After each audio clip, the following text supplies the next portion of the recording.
Hello, welcome back to the Dash 2 podcast. This is the Jamie Benn episode, also known as the Brendan Shanahan episode, also known as the Theo Fleury episode, also known as the Chris Wagner episode. Anybody else who's ever worn 14, maybe a Gustav Nyquist, I don't fucking know. We're here. We're back. We got Mike. We got Tuck. It's Dash 3. What's up, boys? We got a lot to get to. We got Kaner being the king of Chicago and the greatest American-born player of all time. Matt Rempe, also the king of New York. The Leafs on a heater before, when I wrote the outline, and then they shit the bed and lost. Yotes player doing a bunch of coke. The Athletic player poll, and last but not least, a little preview of the trade deadline. I cooked up at least 45 trades, in which we'll probably talk about 10. So we'll see you guys after the shitty beat break.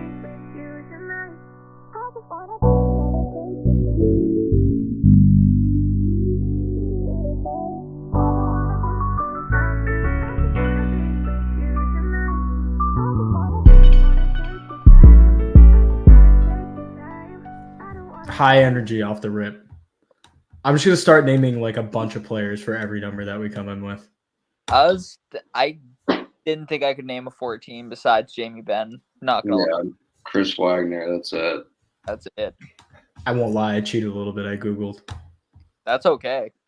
It's all good though. Nobody needs to know. Nobody needs to know unless I leave this in. I gotta figure out who I want to be. Tuck has to be Jamie Benn for sure. That's definitely true. Definitely has to to be the only person in New England with the Jamie Benn jersey, I feel like. Oh, you're definitely one of them. Damn. Like, you're a real Theo Fleury type, Undersized. Undersized. Substance abuse problems. I'm a sober Sally nowadays. I didn't have a beer. We were out to dinner last night. Yeah, I know. It's me. I'm the alcoholic. Yeah, you're the alcoholic now. So, should we talk about how we fumbled the Knights game? How was the Knights game last night, Doug? It was crazy, dude. So nuts. I can't believe that. I thought for sure they were going to lose after they choked so many different times. It's pretty impressive how they keep doing it. But Mason, dude, I was sitting next to Zach DeLeo at the game, and from this, like, in warm-ups, I was like, dude, you got to watch out for this Mason Lohrei kid. Like, he's gross, I'm telling you. And then all game, I was, like, hyping him up. So it was cool that he scored the game winner. That was sick. You take him anytime? No, I didn't. But I did take the Bruins, so that was good. I told Mike when we were out, I was like, I had a feeling earlier today I was going to, like, send out, like, pick Geeky as the first goal scorer because I just had a feeling. But I thought he was injured, so I didn't say anything. But, dude, same old shit, though, with them. Like, they easily – did you watch the game at all? We were kind of watching it. With like 2 minutes left, dude, Vegas, I don't know how they didn't score a swing mid, and it's like they should have tied it up again. Like, they just blow games every single game. It's crazy. They got to figure that out. UNH just tied it versus BC. BC scored. Nice. It's tied it right back. Yeah, we were supposed to go, and then – so we didn't know that we had tickets for that game. Like, we bought tickets, and the guy was like, yeah, like they're for the. I asked, I was like, "Is it for the Knights game and the Leafs game?" He was like, "Leafs game." So that's still like. And no, but we don't even have tickets. It was tickets for the Knights game. Oh, so it was for last night, and you thought it was for another game? Oh, he texted me at 7:00, and he goes, "Are you on your way to the game?" Dude, I was like, "What are you talking about?" He's like, "Oh, I gotta send you the tickets." I was like, "The puck just dropped." Like, dude, that's so, what a dumbass. Yeah, I was very upset after because I was like, it would have been perfect. That was just a great game. Are we going to be able to get to the Oilers game or Leafs game? Or neither? Oh, it's still in development. He's like scrambling to try and find tickets right now.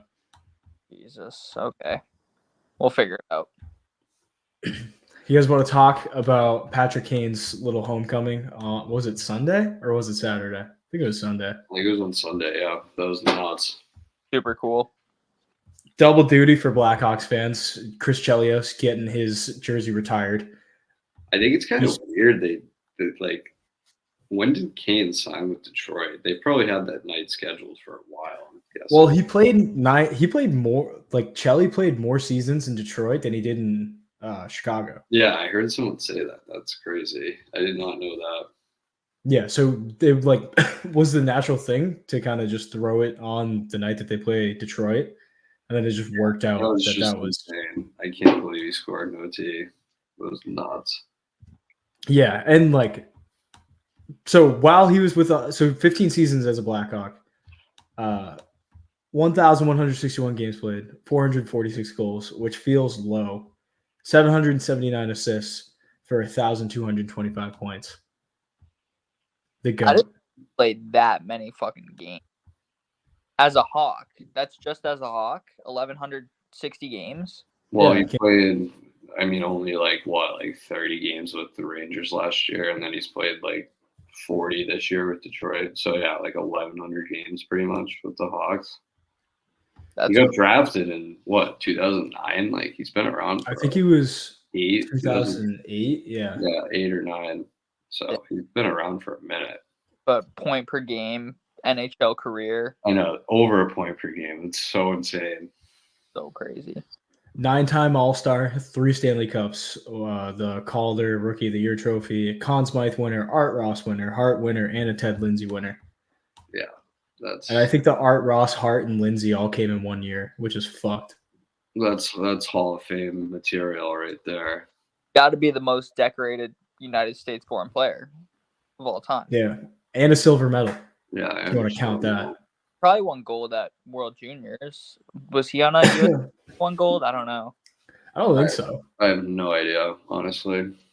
It wasn't in the career accolades section of Hockey DB, which is like the end all be all for everything that I grab. Okay, I have a question. Yes.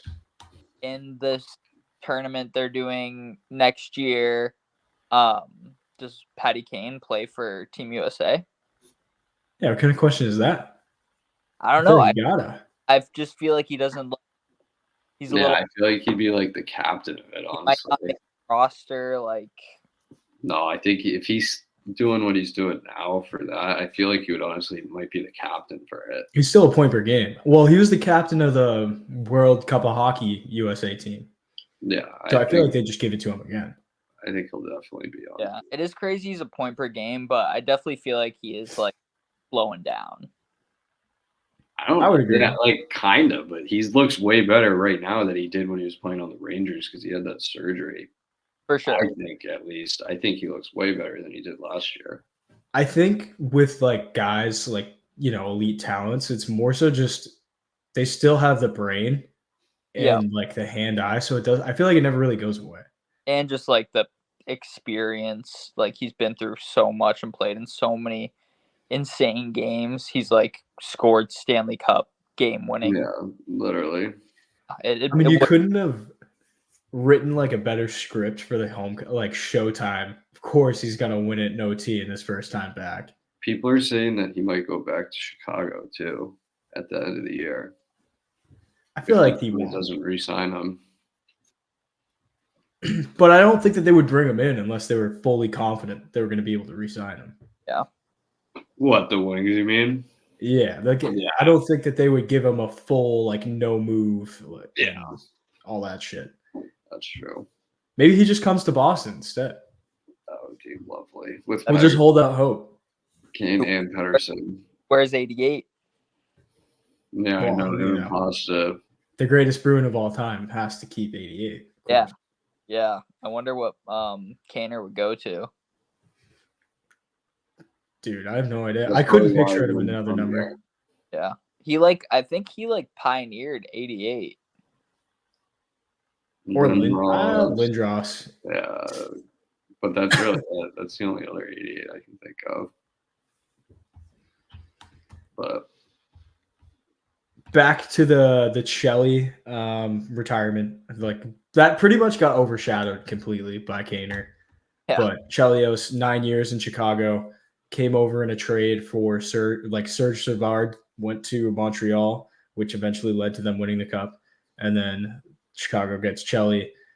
Chelly, 664 games, 92 goals, 395 assists for 487 points. 6-time All-Star, 2-time Norris winner. he like led the cup run in 1992 till they met the Pens, where they got fucking stomped out. He was from Chicago, grew up in that area, went to Wisconsin because of how close it was to Chicago. And then when he got traded there, he said it was the best day of his life. Did you guys like see any of the clips or anything? Yeah, I saw like the pregame, which was like pretty cool. It seemed like the ceremony was just like so sick overall. Yeah, he drove out on the ice in an old caddy. Yeah, super Which bad. is sick. Then he had like all his friends come out, like fucking JR came out, Tony Amante, like all those old guys from those teams came out. So it was a nice touch.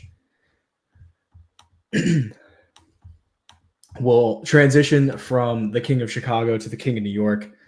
What are your guys' thoughts on this Matt Rempe kid? Dude, I love it, but it's actually so nuts. He's gonna chill a little bit, because if he's doing that every night, his brain is gonna just become mushed. He's got Revo. It's sick, but I think he learned after that Olivier fight. He was like, all right, we got to scale That guy this up. fed him punches. I mean, how old is that kid? He's like what, 19 or 20 or something? I think he just turned 21. That's insane. He's like out there like. But like, I don't know. I have mixed feelings. Like it's definitely like sick what he's doing, like going out there just like fighting and hit stuff. But like I don't know. I feel like when it really boils down to it, like he got taught like a fucking lesson. Like his face super fucked up afterwards, and I feel like he's kind of just like going out there like having fun, but like in reality, like it's the fucking NHL. Like if you think you're just gonna like walk in, make a name for yourself like that fast, and then like not have like karma bite you a little bit, like I don't know. Oh yeah, he's gonna get his ass kicked if he keeps fighting, but he's definitely gotta chill a little bit. I think. Right. It's pretty cool. His face looked like he stuck it in a bee's nest. The Leafs are playing the Rangers tomorrow. And yeah, so he's going to go fight Revo immediately. People are hyping up him versus Reeves, which I'm interested to see. Yeah, low-key. And then they play Montreal, I think, like a week after or something. So he'll play Wi-Fi? Yeah. So I'm on Rangers watch for that for the next couple of games. I just wish he wasn't a Ranger. Yeah, I can't like him. Yeah, I that's the thing. I can't like him because he's on the New York Rangers. I know. He's not like, at least he's not a complete plug, because he's had a goal and an assist. So he's not just a complete waste of space. Did you guys see what he like the hit that he got ejected for on Bastion? Yeah, that was kind of bullshit. I mean, the guy's fucking 6'7". So if you're bent over at all and he's coming through, he's obviously going to hit you in the fucking head. It's just because Bastion was all fucked up from it. It should have just been like a 2-minute penalty. He acted like he died. I know. Yeah. He just had a bloody nose. He got up and he kept playing. And then he got rocked again by Trouba. Trouba. Did you see that? Yeah, like 10 minutes after, he got absolutely rocked by Trouba. The guy was having a rough game. Trouba is like one of my least favorite people in the world. Really? I like him. I hate how much I've always liked the Rangers. That's why. For some reason, I've always liked them. I don't know why. I think when I was a kid, I used to go to all those Black Friday games that the Bruins had, and they'd always be against the Rags. Yeah, so I just like naturally hated them from being like the only team that I saw every year. The Black Friday matinee. The Leafs were on a heater when I made the outline. They have since lost. However, it was a nice 7-game win streak. Yep. They beat the Blues twice, beat the Flyers, beat the Ducks, beat the Yotes, beat the Knights, beat the Avs, played the Knights again, and then shit the bed. Yeah, I know. Like the Ducks and the Yotes, I feel like those are all like really strong matchups, and like who was in net for them for the most part? I know they were called Wall, but I don't think he played in any of those games. I think it's Samsonov. I think he's taking over the net again. Yeah, they've been riding him hard. Yeah, he got a shutout, and like it looks like they're finally getting a little bit of goaltending, a little bit of defense. They did that without Morgan Riley too. I saw something the other day. The Leafs record without Morgan Riley, like all time, it's like 19-3-1 or something. Like they have an insane record without him. Crazy. And he's an all-star too. Definitely deserving. But yeah, I don't know. It's still the Leafs, and I don't believe that they're gonna do shit. But who knows? I mean, on paper, their team's pretty fucking good. Yeah, there's like a rumor right now that they're gonna trade for the best name in the NHL. I don't know how Labushkin. Like the last like 2 years, I feel like they've loaded off a lot of shit. Yeah, I don't think that they have that much. They would have to trade like knives or something.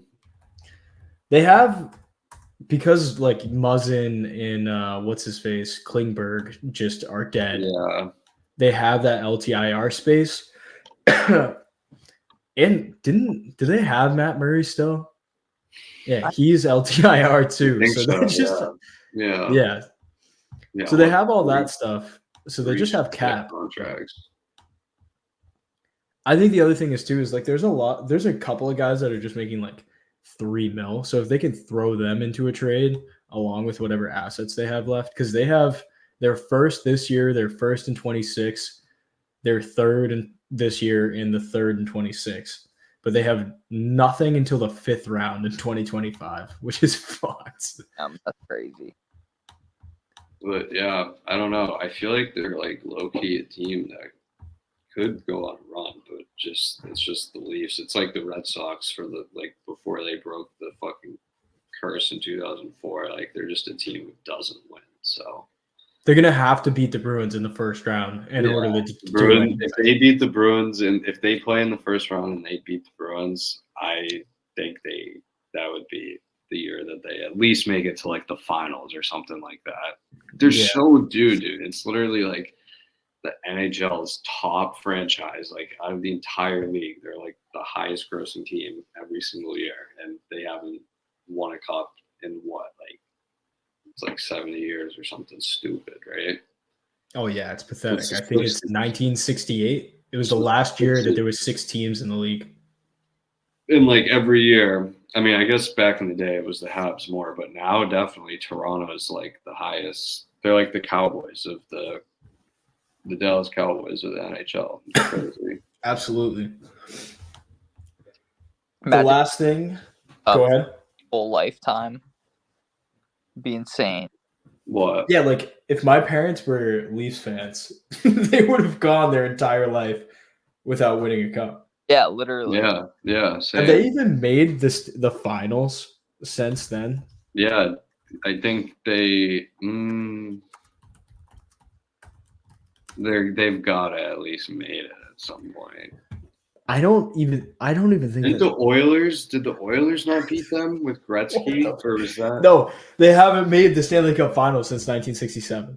That's like so insane to me. I don't even understand that. That's like back when there was no salary cap. They still couldn't get people to come to Toronto. That's fucked. Last point with the Leafs, I want to bring up Matthews and his like absolutely insane pace for goals. Right now, he's on pace for 70. He has 53 currently. And I put like a side-by-side for Ovi. So Matthews right now is at 537 games. And Ovi at 553 games had 339 goals. Matthews at 537 has 351 goals in his career. Yeah. He's so gross, dude. It's insane. Yeah, it's crazy, but like everyone's just been like I've heard that stat, and like the only thing that comes up and like still makes you think Ovi is like the guy is the fact that Ovi has like never gotten injured his whole entire career. I know, it's insane. And one of his years, wasn't there a lockout one of those years? There was 2 different lockouts. But one of them was a full season lockout, wasn't it? No, so he missed. He got drafted like the year before Sid. So Sid got drafted 06. So he got drafted 05. He stayed in like the first lockout was 04. So he just had the 2011 lockout, the next lockout, and then the COVID year. So his numbers did get fucked up. Yeah. But yeah, I mean, Matthews is gross. Yeah, it'd be pretty sick to see him hit 70 this year. I'm pulling for him. I hope he does. Do you think if he hit 70, but Kucherov has like a shit ton more points than him, he should get the Hart over it? Because there's North American bias. They're gonna give it to either McKinnon or Matthews. Yeah, they're not giving it to a Russian. No, Kuch got one already. They're not gonna give it to him again. Even though he has like 30 more points than the second next guy. Yeah, they won't even like put 105 points in like 60 games or something. Yeah, they won't even put McGillney in the fucking Hall of Fame. He's the first guy to come over from like Soviet Russia to play in the NHL. They won't even put him in the Hockey Hall of Fame. And he was nasty.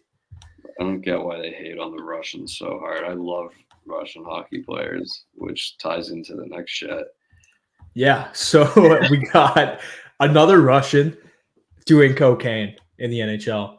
It's probably my favorite thing that happens all the time. We got here's a list of just like noted either straight like alcoholics, cocaine addicts, or just absolute demons. We got Alexander Radulov, who got kicked out of like he didn't play in the playoffs because him and Andre Kostitsyn, when they were playing for the Preds, just didn't show up to morning skate because they were on a bender. We have Evgeny Kuznetsov, cocaine koozie. There's the pictures from him just doing lines in the hotel during the World Cup of Hockey, which is sick. Valery Nichushkin in player assistance right now for just being an alcoholic, I guess. But a couple weird situations there. Yep. And then the holy grail of them all is Alexander Galchenyuk getting blackout drunk, driving his car, getting arrested, and then just threatening to have a police officer's entire family murdered by the Russian mob. I think that takes the cake for sure. That's an all-star lineup, dude. That's insane. You could make a pretty sick team with that. Yeah. But yeah, your point that you say here, imagine what the 80s Soviet team was like. Imagine the USA team that beat them was literally like college kids, dude. Those guys were probably the scariest fucking dudes like you've ever seen in your lives. The Soviet hockey team, are you kidding me? Probably terrifying individuals. Oh my god, I couldn't even imagine being Imagine you're in warm-ups, just like looking across the ice, and you're like, "We're fucking playing these guys right now." Like you got a 36-year-old with the last name like Kozlov coming in, and he's just about to fucking elbow your head off. Yeah, dude, literally like the Bruins playing like a peewee team. Imagine the amount of drugs though they must have done after they won their golds. I bet like some of them like OD'd or something. They just like kept it under the radar. Yeah, they're just like, we're gonna replace you with another Russian, and nobody's gonna know. But yeah, this Adam Ruzicka kid, he pretty much is just a duster. He was drafted by the Flames. I only know who he is because of franchise mode in NHL. He always had top 6 forward low as his expected growth. He got claimed by waivers in January by the Yotes, played 3 games, and then went home after their banquet that they do for season ticket holders, and then posted a video of him like the credit card, a line of Coke on a plate, and then a vial, and he just like put it in his mouth, and you're like, dude. It's like doing it off a plate is like a classy way to go about it, but posting it on Instagram kind of. He must have just been so fucking out of his mind. He just didn't know what he was posting on what. He was just like, He probably meant to put it on like I private. bet he meant to like a send private like story. a video. Yeah, either a private or like even just like a direct. Can't you like direct DM videos and shit to people?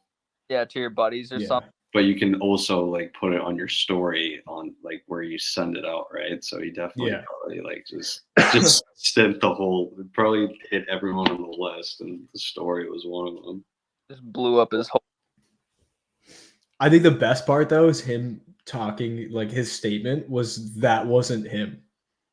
Wait, Like, was he trying to claim like it actually wasn't him? Or, like that was yeah, him? he was trying to say it wasn't him in the video. Oh. Fuck. What it 100% was, which is so hilarious. People like literally pointed out. They were like, "Here's the photo from the banquet." Jesus Christ. So enough about the Russians doing coke. As much as it's my favorite topic, we'll transition now over to the athletic player poll. The Athletic is probably the best place to get like news articles for every sport, even though they try. If I have like $1 membership and they try to charge me $200 once for a whole Really? year. Yeah, because if you don't like pay attention to it, they'll just charge you $200 and they'll be like, "Oops." Scumbags. But anyways, they do a poll for NHL players every year where they ask them a whole list of questions, and sometimes they're very interesting, sometimes they're not. The one that's probably the least interesting is who's the best player in the NHL. I think we can all take a guess here. Everybody voted McDavid. It was like a 70% decision right there. Nathan McKinnon comes in second with 16%, Kucherov with 7.1%, Sid with 1.7%, and Cale Makar with 1.7%. Any surprises there? No, that seems about right. Yeah, I You're feel like saying all of these questions that were asked were like they asked who the most overrated player was to the players. Yeah, it's all anonymous, so it's like it's not like you can get in trouble for it. Like No way! I had no idea that they did this. That's Yeah, so funny. but the Athletic is like subscription only, so you can't like look at any of their shit. But Yeah, I know. I always click on articles on Google. Right. It takes you to the Athletic, and it hits you with the paywall. And I'm like, fuck. but yeah, But, yeah, that list makes sense to me. I I'd feel like probably. if one were to ask like name the top 5 players in the NHL, like you at least get 3 or 4 of these guys on your list. So I feel like Sid should be maybe a little higher than. I was gonna say I'm surprised it's so low. Yeah, 1%'s a little disrespectful. Like it's fucking Sidney Crosby. I mean, the only shocker is Makar. Yeah, Yeah, because I feel like defensemen never really get recognized as being the best player on the ice.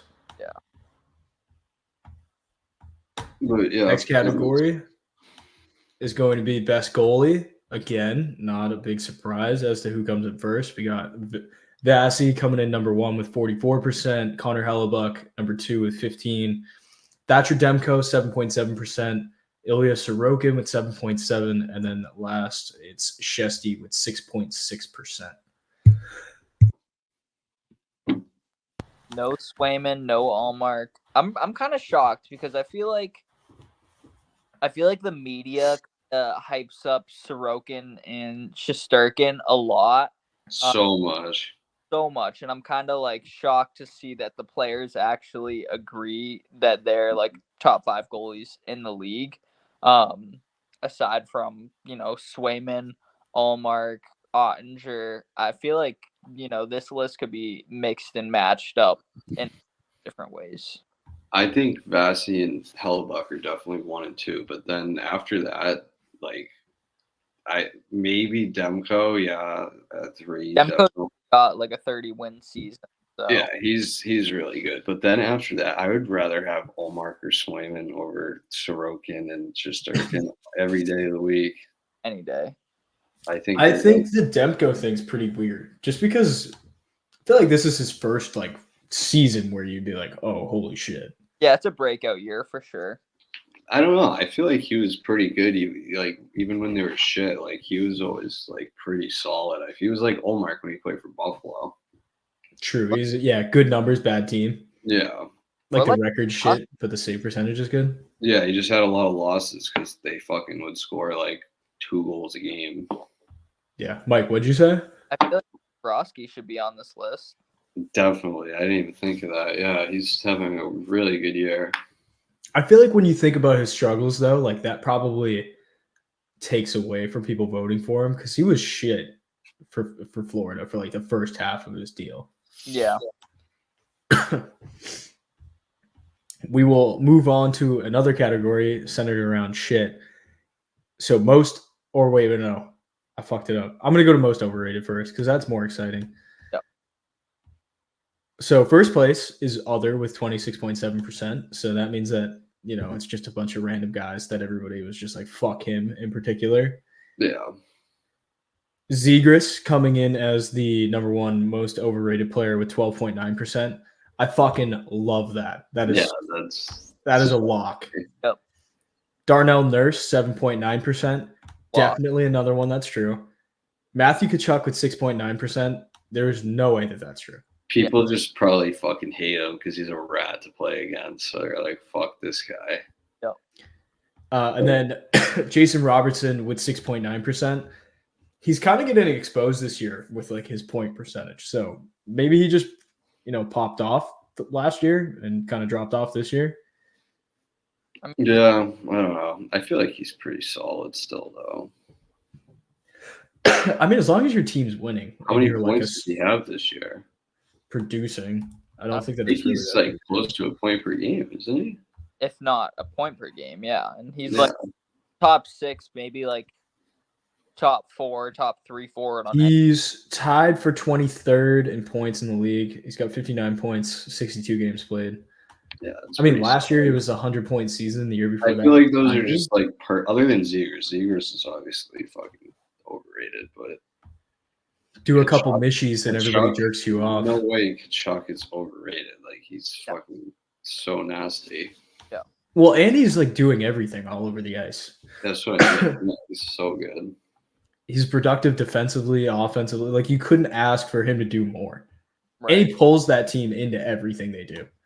Like without him, or they'd be fucked. It'd be a completely different team. I think it makes sense that he's on the most overrated list, and he's also on the player you would like to punch most list. I guess that is a correlation right there.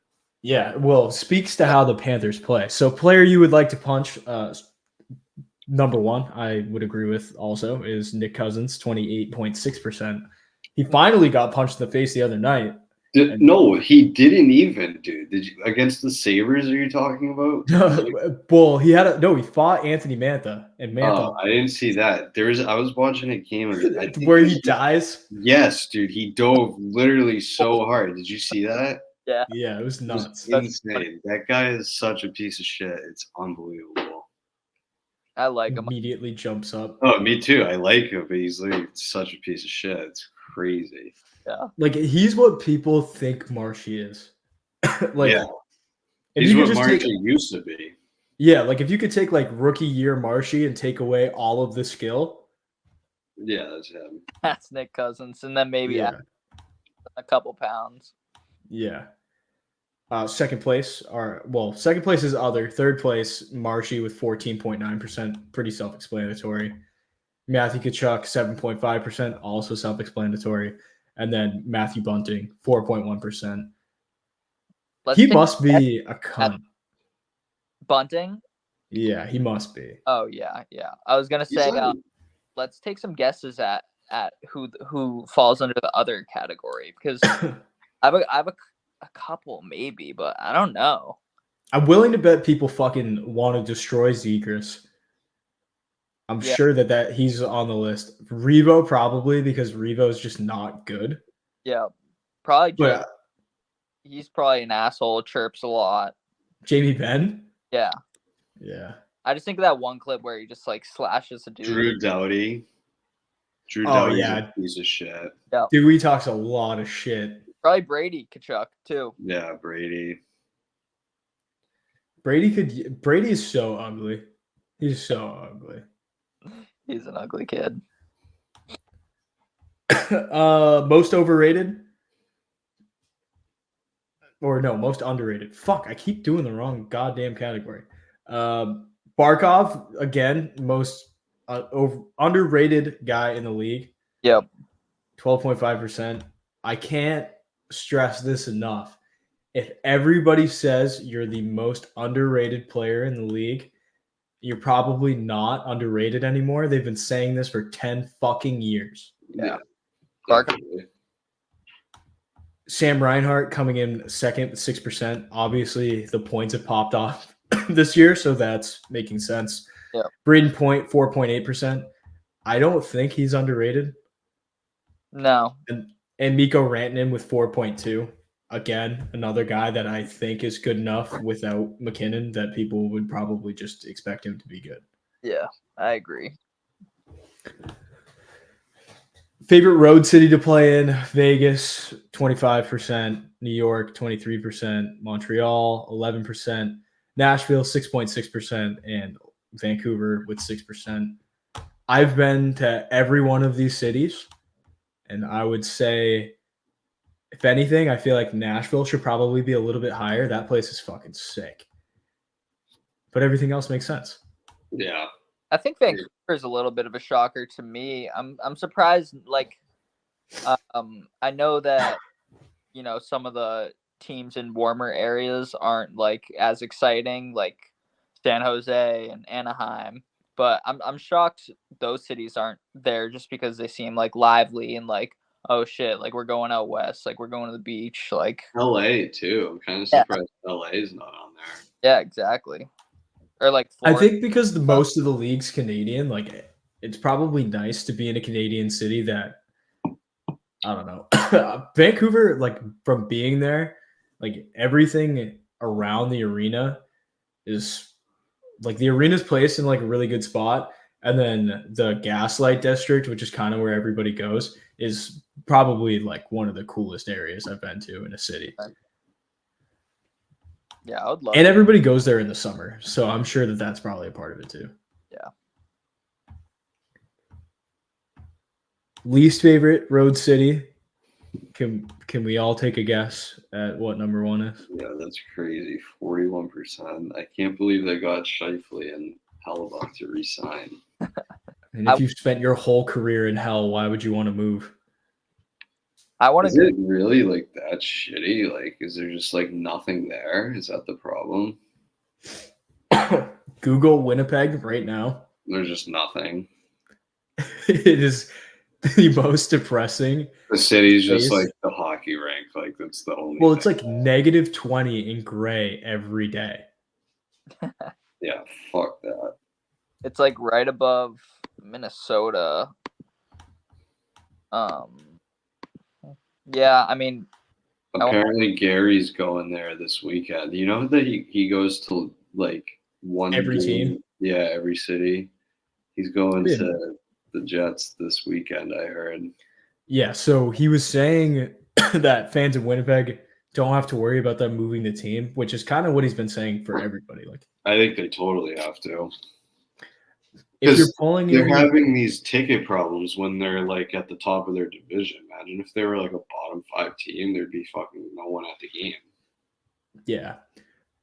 Especially like, so they already have the smallest venue in the NHL. They can only, like, max capacity is 15,000 people. Yeah, they get like 13 a game. They're getting 13,000 people a game. Their season ticket holders went from 13,000 down to 9.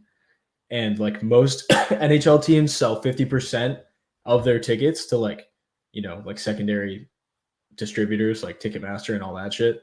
They only sell 10% of their tickets to companies because nobody wants to get in business with them because there's nobody there. So they're just like hemorrhaging revenue every year. They can't even sell the gate. And then like people are complaining about ticket prices and everything. If I'm going to a hockey game, I'm fully expecting to pay $20 for chicken tenders, $15 a beer, and at least $40 if I want to buy a hat or something. Yep. So you kind of just got to suck it up. And especially like you're in Winnipeg, you're never going to get another professional sports team ever again. This is your peak. So show up to the fucking game and stop complaining. Be a fucking fan. Apparently their owner's a Billy Goat too, so maybe he can fucking do a little out of pocket, help the team out a little bit. Yeah, and he's a local, so he doesn't want to move the team anyway. So I don't think that they're going to move at all. Next up, Ottawa, 11.9%. I think that will probably change once they get a new arena because their arena is so far away from downtown that nobody wants to go there. Because you got to stay in, like, you're not even staying in the city. You're staying in some shitty suburb in the middle of nowhere.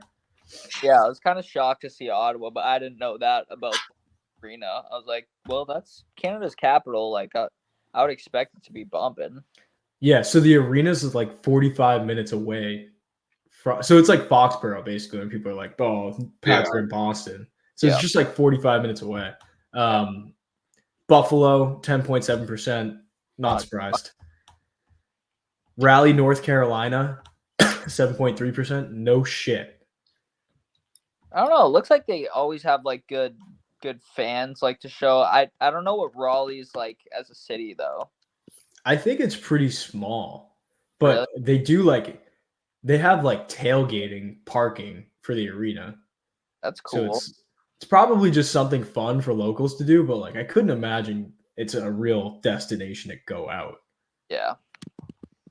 And then Tempe with 6%. That shocks me that people don't want to go to Arizona. Yeah. Probably just because the rink's so shitty. Yeah, that's what I was thinking. I was like, it's probably more a factor of the rink than the actual area, but I mean, the question is like least favorite road city, so I feel like you should factor in going out more. Yeah, that's very true. Because I can't imagine that. I mean, most of the other places are probably pretty sick. Maybe Calgary would probably suck. Definitely. I don't know though. I bet Calgary's like cool. Like, isn't it like in the mountains and shit? Well, people say it's like Nashville, but for Canada. Okay. Yeah, they have like the Cowboys there, right? Yeah. Yeah, so I don't know. Maybe Minnesota would suck. It's pretty similar. Just like shitty and cold. Yeah, that area is not that cool. I think it's weird because like St. Paul and Minneapolis, they're both like really big cities, but like in their own hour away from each other. But I know the Wild play in St. Paul, and then I think every other team, Minnesota team, plays in Minneapolis. So yeah, that is pretty weird. Weird setup. It's really weird. Last category, best jersey. The original 6 sweeps the top 6. We got the Hawks number 1, Wings number 2, Rags number 3, Leafs number 4, Habs number 5, and Bruins number 6. I guess you just can't beat the classics. I don't know. Let me ask you guys a question. Do you know why the Canadians' nickname is the Habs? I learned this and I forgot. I also learned this. I did the arena tour at the Bell Center, and they were trying to tell me that. Okay, so it's because when French settlers came to Canada and Quebec, they were considered habitants. And when the team was being made, they like factored that into their name, so it just got chopped down to Habs. So I thought that was pretty cool. I learned that again. I've probably learned it a couple times, but that makes sense because I've heard people be like "les habitants," so that makes sense. Yeah. But yeah, I love all those jerseys. I think the Hawks are a little overrated, but whatever. I mean, it's hard to beat. I think the logo is just so that logo is just so good. Fire. I'm surprised. The Wings logo is also perfect. I think the Rangers one's boring, and then the Leafs. The Wings has even. I remember back when the first ever NHL video game I played was on the Nintendo 64. I forget which one it was, but I remember the Red Wings like just the logo. I was like, oh, I like that. Like, what is that? So I've always loved the Wings jerseys. I think if we could add any of these, I think Yotes definitely need to be on that list. Yeah, 100%. Like I would swap the Leafs for the Yotes 100%. The Leafs is just the Leafs and the Rangers jerseys are pretty fucking like basic. Like the Maple Leafs one is literally just a maple leaf and it says Maple Leafs. And it's, with white stripes on the sleeves. Yeah. Cool. And the Rangers just blue and red, white, and blue. And then the Lightning hit the copy and paste on the Leafs jersey. Like this is ours. But yeah, decent list. I feel like Ottawa has sick jerseys. I love the Senators shirt. The Kraken, like Kraken, low key have pretty. Nice. Kraken came in 7th. They did. Okay, Yeah. I love the Kraken jerseys. Those are so sick. Vegas before they went to just like the full glitter. Like I like the gray and their white jersey. I think the white jersey is probably the best jersey. Yeah, they were wearing their regular white jerseys last night, and they were nice. I liked them. I like the new Sharks. Not gonna lie, too. Like just like the Sharks' new ones are sweet. I did like those. Yeah. Should we get into some trades? Yeah, let's do it. Run it. So trade deadline next week, March 8th. So naturally, we're just gonna, cook up a bunch of possible ones. I think we're gonna get to like Tanev being traded, which ruined a lot of my trades. So he ends up going to Dallas, 75% retained, 50% retained by the Flames, 25% retained by the Devils. The Devils got a 4th-round pick for retaining that salary. The Flames get Artem Grushnikov, another great Russian name. Hopefully no cocaine this time. Right. The Stars 2024 2nd-round pick and a 2026 3rd-round pick, which they will receive if the Dallas Stars make the Stanley Cup final this year.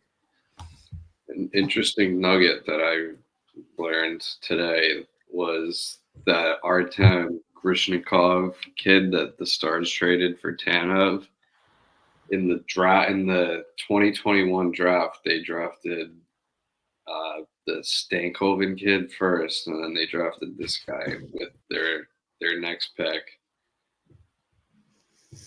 They're pretty good at drafting. They're very good at drafting, dude. Like Wyatt Johnston, he's a steal. Fucking Robo, Rempe, Miro. They're like their team's like pretty much all homegrown. They drafted Wyatt Johnson and Stankoven in the same draft, and then they did Robertson, Ottinger, and Heiskanen all in one draft too. It's crazy. Wow, that's awesome. And a fun fact: the Bruins traded the pick that they used to pick Jamie Benn. Very painful. Wow. And then the Bruins used the pick that they got in that from that trade to pick Luch. So even fair enough. Yeah. One doesn't eat box and one beats women. So you win some, you lose some, I guess. Yeah. I don't know. I like that trade. I thought they were gonna have to pay more, honestly. I thought they were gonna have to give up a first. Yeah, that wasn't too bad. And I think they're gonna try to re-sign him too. So we'll see. But apparently they're saying that he's gonna get a lot of interest on the open market. That looks sick in a Stars jersey too. Did you hear what he said about his number? He's number 8 his whole career, and then when he went to the Stars, he picked 3, and they were like, "Why did you pick 3?" And he was like, "Because it's kind of half of 8." A typical hockey player answer. The hockey player brain. I mean, you're right, but you're also wrong. Yeah. So Fleury, the Wild said that they will be holding on to him for the trade deadline, which also kicks some of my trades directly in the dick. I don't know why. Like, I guess he's a legend, so if he doesn't want to move, you kind of just listen to him. But I mean, I'm sure he wants another cup. Like, who doesn't want another cup? Is this his last year of his contract? Yeah. I bet he's done after. If he's not getting traded, I bet that means he's done after this year. Probably. Yeah. Sign quick. He's probably like, fuck it. I just want to stay here for the rest of the year. He became a journeyman like really quickly. Like, I know, it's crazy. Pens, Knights, Hawks, Wild, all in like 3 years, 4 years. That's wild. So did Johnny Quick. True. Another Blue Jackets, Knights, and then the Rangers. Did the Blue Jackets count if you don't play a game? Probably. I still count it. But yeah, Markstrom said that is that what they said today, that he's not being dealt? So I got a notification from NHL News that the Flames came out and they said they're not going to trade Markstrom because it's going to send the wrong message to the locker room. Because the Flames have been playing pretty good. They don't want to like give up on the season just yet. So they came out and said that. And then later on today, I think Elliot Friedman came out with a tweet that said that the Flames and the Devils have reopened trade discussions. I guess the major holdup was that the Flames didn't want to retain any salary. And now the Devils are like open to taking the full salary without any retention. I mean, the Devils still have a shot for that last wild card spot. I think the race is between like 3 teams, all like sitting at like 64 points. Even the Sabres like have 60 points. It's getting a little tight for that last spot. The Devils right now different. are 6 points out from the wild card, and it's Tampa and Detroit ahead of them. Oh, yeah. Okay. I didn't think about Detroit. I mean, they were pretty much a non-factor until the last couple weeks. Yeah. But, I mean, I get their issue anyways has been goaltending all year. And Markstrom signed for next year, too. So if you trade for him this year, you'll get him next year. Yeah. So Tuck just dropped out. He gone. So that was – if you make that trade, you get him for 2 years, and then, you know, you go into next year, you can build that whole season based off good goaltending because Markstrom's – he's been solid his whole career. Yeah. Last thing before we get into the mock trades, Elias Pettersson came out that Vancouver was contacted by Carolina. There was some serious discussions in regards to trading him.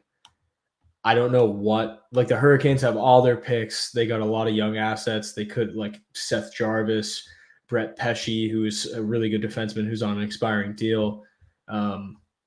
Ryan Suzuki, another young guy, Jack Drury, another young guy, and then all their picks. So I'm sure they could have made like a really good package for him, but it led to the Canucks having to talk to him, see what he wants to do, what his thoughts are, and if he wants to stay. And they've kind of halted trade talks and then transitioned over to extension talks.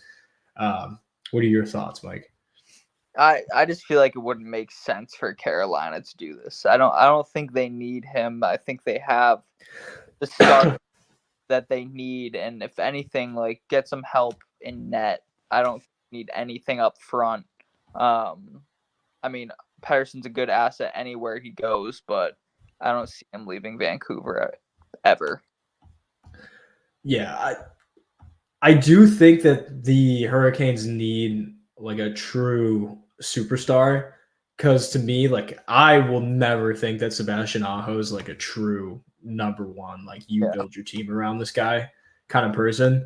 So when you factor that in, I think that they might benefit from trading somebody like that, but then you end up getting rid of Seth Jarvis. He's second on the team with points. Yeah. He's got 48 points in 60 games. Getting rid of him, especially when he's like a locker room guy, would probably fuck up a lot of things. Yep. But he's also on an expiring, and you're going to have to sign him. So, I mean, you might as well take a swing. The extension talks, they haven't really gotten anywhere with it, but at least they know now that he is willing to stay there. Yeah. So that's a big little too early for that, but yeah, well, I think like the blueprint now is going to be like the Pasta thing. Like, everybody kind of waited to see what was going to happen with Pasta and see if he was going to get traded or not. Yep. And or get re-signed. Obviously, that was the case. So, yeah. So, mock trades, I have a million. I went off the TSN Hockey's trade bait list. There's a couple different players. I'll go over the top 15. We got Noah Hannafin, Jacob Markstrom, Chris Tanev, who is off the board, Jake Gensel, Adam Henrique, Sean Walker, Scott Lawton, Vladimir Tarasenko, Alexander Carrier, Pavel Buchnevich, Jake Allen, Jacob Chikrin, Jordan Eberle, Frank Vetrano, Anthony Duclair. So there's a lot of good guys. Like there's some all-stars from this season.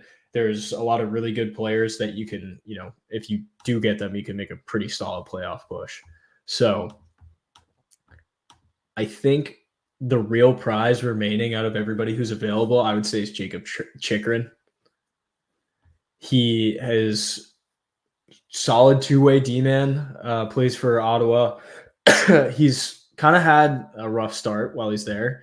He hasn't really done a lot. Welcome back, Tuck. My laptop just shit the bed. My bad, boys. It's all good. No So we're just getting into the trades right now. So Jacob Chikrin, I think, is because he's signed for this year and then next year. He's got a $4.6 million cap hit. Pretty much any team could get that under the salary cap going into playoffs. And he is kind of a distressed asset because he's kind of let it know he doesn't want to re-sign there. I have a couple different landing spots. I just want to let you guys – I'm just going to rip through them, and you guys pretty much just tell me if, one, it makes sense, and if it's a good trade for the team or if it's like paying too much.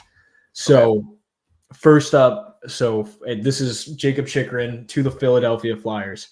They get Yegor Zamula. Great name. Just a defenseman. They can plug him in the lineup. He'll be okay. But you get the Flyers 2024 or the Panthers 2024 first round pick.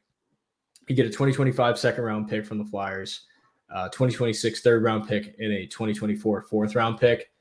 It's a little less realistic just because they're not going to get an instant impact player, but I think it makes sense for the Flyers because they're making a playoff push and they want to be considered a good team, and they'll have the salary cap to re-sign them if they want to. Yeah, and getting like a quick first round pick when you're like just about to get over like the rebuilding hump, like I think that would be a smart move. Oh wait, no, they're getting rid of that. Yeah, no. So this would be I think for Ottawa, it's more so they clearly do not have a group that's going to win. So they have to get rid of somebody who is an elite level player. And I don't think that Chikrin's really a core player. So getting rid of him probably won't hurt them too much. And then you get that first round pick so you can kind of try and replace him with a late round defenseman pick. Because I feel like defensemen are kind of a shit show anyways when you're trying to develop them. Yeah, I misread. The next trade, we got the Detroit Red Wings making a playoff push. Olimata Carter Mazur, he's a mid-level prospect for the Wings.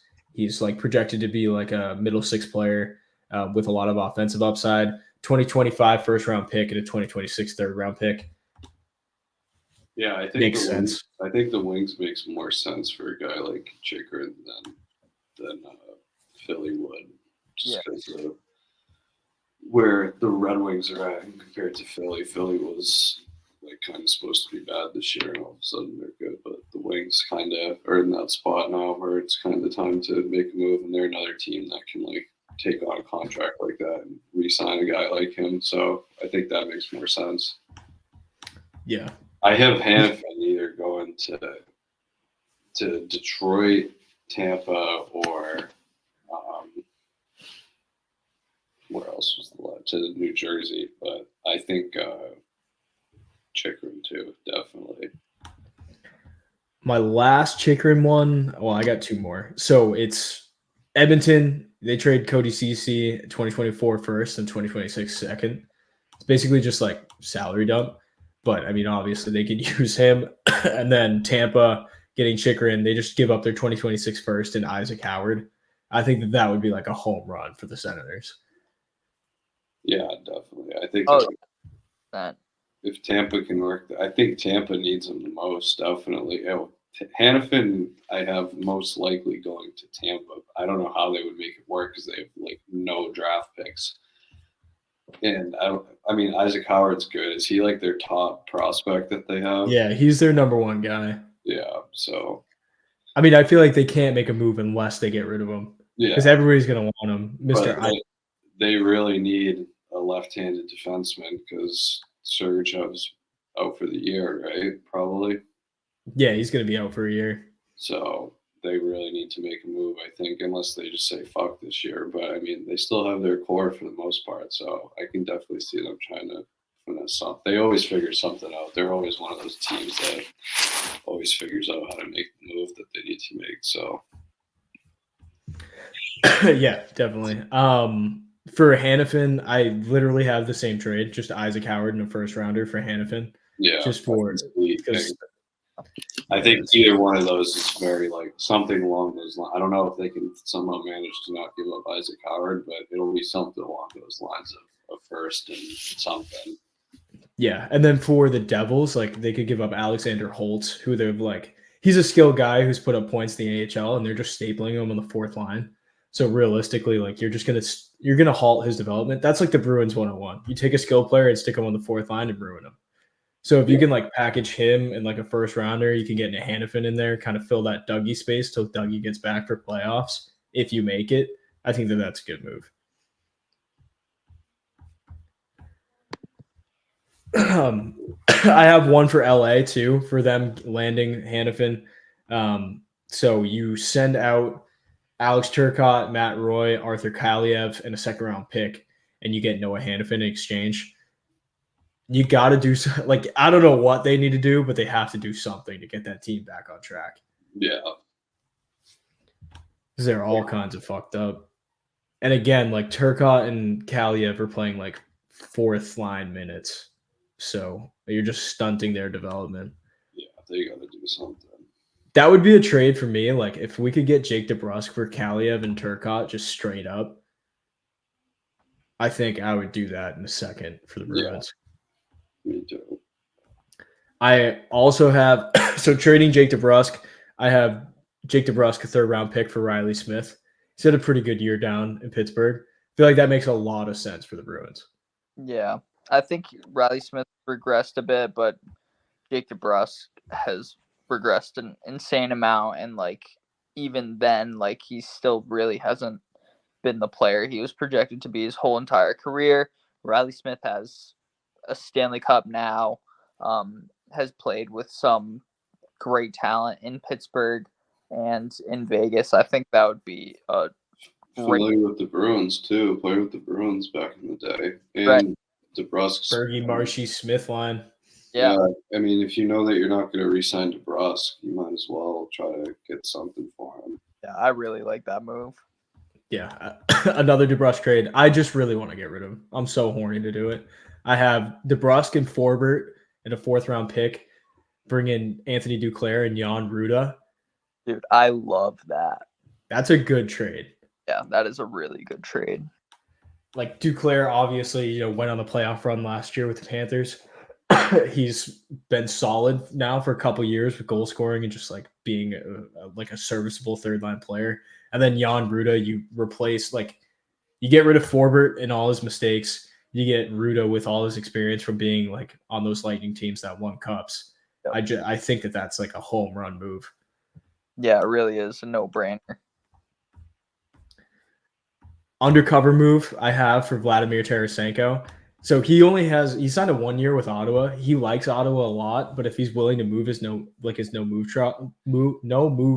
Jesus fucking Christ. I'm just going to move on. So if he's willing to go to Nashville, just a first and a second for Vlad, just to go to Nashville. I feel like that's a huge dub. Yep.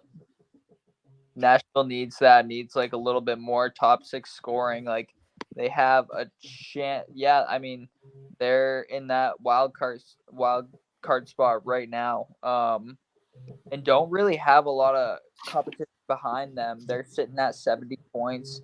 And then the next highest points is, 63 from someone outside of the playoffs looking into the wild card. I think adding Vlad would solidify a playoff spot and give you a chance to, win some games in the first round. Yeah, I mean, you got to give Ryan O'Reilly and Philip Forsberg somebody to work with because Luke Evangelista is a good player, but I don't think he's an NHL first liner at this point in his career.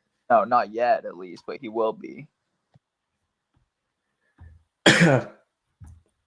I have my absolutely insane Bruins trade where they just flip rosters pretty much with the Flames, which can't be done anymore. it would be Blake Coleman, Noah Hanford, Chris Tanev coming to the Bruins for Derek Forbort, Jake DeBrusk, Matt Grzelcyk, Georgi Merkulov, a first rounder and a second rounder and a third rounder. Like That's an it's basically just giving up on the current roster. Yeah. I want to hold on to the first rounder, so I'm out on this one. Yeah, I feel like it's too much for the Bruins to get rid of another one. Yeah. But I had one for the Flames and the Canes that I thought was really good, but obviously it can't happen anymore. Tanev, Markstrom, you're getting rid of 2 issues for the Canes. You're bringing in a goalie, which they've needed all year, and you're bringing in like a solid defensive defenseman because all they have is offensive defensemen. They'd have to trade Ryan Suzuki, Dmitry Orlov, a first, a second, and a third. And then they, get those 2 in exchange. I feel like that's a W. Then what else? I think Markstrom, we know, is not getting moved, so we can't make any mock trades for him anymore, which sucks. Yeah. I got a couple for the Avs. Seattle, Wenberg's kind of been cooking all year, all-star. And Seattle's going to be outside of the playoffs. The Avs need a second line center, or at least like a third or second, somebody that can fill that role. You send out Ryan Johansson because he makes $4 million for no reason. A first, a third, and a fourth. You bring in Wenberg. Or the alternative is you send out Johansson, a second, and bring in Adam Henrique. Yeah, I can definitely see them making some sort of move like that. The last big trades that I feel like we need to do are Jake Gensel. I think there's only 2 teams that can really contend with trying to bring him in. It's either the Stars or the Canucks. Yeah, I hope to see him get a move just because that would just be exciting. Yeah, I guess we'll get moved too. The Stars, So definitely see because they got some cap and they got a lot of prospects and picks that they can deal out. So they take kind for of the Stars. They have 3 first rounders right now. So for the Pens, I'm sure that's very tempting. Yeah, definitely. It's weird. I don't know. We'll see what Dubas does, but it seems like he doesn't want to get rid of him right now. So I guess we'll see. I think it's hard for, being like a GM coming into a legacy team and then having to sell off your core members of a team that's won multiple Stanley Cups. But he really doesn't have a choice because, they're pretty much dust at this point. There's no way that they're going to make it. No chance. Any other trades you guys can think of? I don't know. I think we covered it pretty much. Covered all 500 of them. Fucking Hannafin, he's definitely the number 1 player to watch, I'd say. Yeah. I think an undercover addition for any team looking for scoring would be Frank Vetrano. If the Bruins or the Rangers could bring him in. Wow, that'd be perfect. Yeah, that's a good fit. And then Buchnevich, I guess, is on the move too. I love I know. Well, you've been watching a lot of Blues games, so I'm sure you're pretty locked in. and he's a good player. He puts up a lot of points.